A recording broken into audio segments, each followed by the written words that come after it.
Hi friends, ఇది మనకి iPhone 16, ఇది మనకి ఐఫోన్ 16e. ఈ వీడియోలో వచ్చి మనం ఈ రెండిట్లకి ఉన్న మేజర్ డిఫరెన్సెస్ ఏంటి, ప్రైస్ లో డిఫరెన్స్ ఏముంది, ఫీచర్స్ లో డిఫరెన్స్ ఏముంది, మొత్తం కంపేర్ చేసిన తర్వాత ఏది బెటర్ ఫోన్ అనేది ఈ వీడియోలో అయితే తెలుసుకోబోతున్నాం. ఇది మనకి ఐఫోన్ 16, ఆల్మోస్ట్ మీకు బేస్ మోడల్ వచ్చేటప్పటికి 80,000 అయితే పడుతుంది. ఇది మనకి ఐఫోన్ 16e బేస్ మోడల్ వచ్చేటప్పటికి మనకి 60,000 అయితే పడుతుంది. ఈ రెండిట్లకి జనరల్ గా ప్రైస్ డిఫరెన్స్ చూస్తే కనుక 20,000 ప్రైస్ డిఫరెన్స్ అయితే ఉంటుంది. సో ఈ 20,000 ప్రైస్ డిఫరెన్స్ లో మనకి ఇది ఎందుకు తక్కువకి ఇస్తున్నారు, ఇది ఎందుకు ఎక్కువకి ఇస్తున్నారు అనేది ఇప్పుడు చూద్దాము. సో ముందుగా మనకి మీరు ఫిజికల్ గా చూస్తే కనుక రెండు ఫోన్స్ ఆల్మోస్ట్ సేమ్ సైజ్ లో అయితే ఉంటాయి. సో మీకు స్క్రీన్ వచ్చేటప్పటికి సేమ్ సైజ్ స్క్రీన్ అయితే ఉంటుంది. సో మీరు బ్యాక్ సైడ్ చూసినప్పుడు మీకు ఆబ్వియస్ గా డిఫరెన్స్ కనపడేది మనకి కెమెరాస్ లో. ఏ ఫోన్ అయినా ఒకటే, అన్లెస్ మీరు కొంతమంది మరీ జూమ్ చేసి ఐబ్రోస్ ఎట్లా ఉన్నాయి, లేకపోతే లిప్స్ ఎట్లా ఉన్నాయి, ఇంత డీటెయిల్ గా చూసేటట్టయితే కనుక డెఫినెట్ గా మీకు ఐఫోన్ 16 బెటర్ ఉంటుంది. తర్వాత ఈ రెండిట్లో కనిపించే ఇంకొక డిఫరెన్స్ ఏంటంటే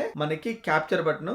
మనకి ఐఫోన్ 16 సిరీస్ అన్నిటిలోనూ ఇయర్ వేలో ఎక్స్ట్రా యాడ్ చేసిన బటన్ ఇది క్యాప్చర్ బటన్. మీకు ఒకవేళ దీని గురించి కంప్లీట్ డీటెయిల్స్ కావాలంటే కనుక డీటెయిల్స్ అన్ని మన ఛానల్లో అయితే అవైలబుల్ ఉన్నాయి. మీకు ఇలాంటి ఇంట్రెస్టింగ్ వీడియోస్ మీరు ఫ్యూచర్ లో చూడాలనుకుంటే మన ఛానల్ కి తప్పకుండా సబ్స్క్రైబ్ చేసుకోండి. బాయ్.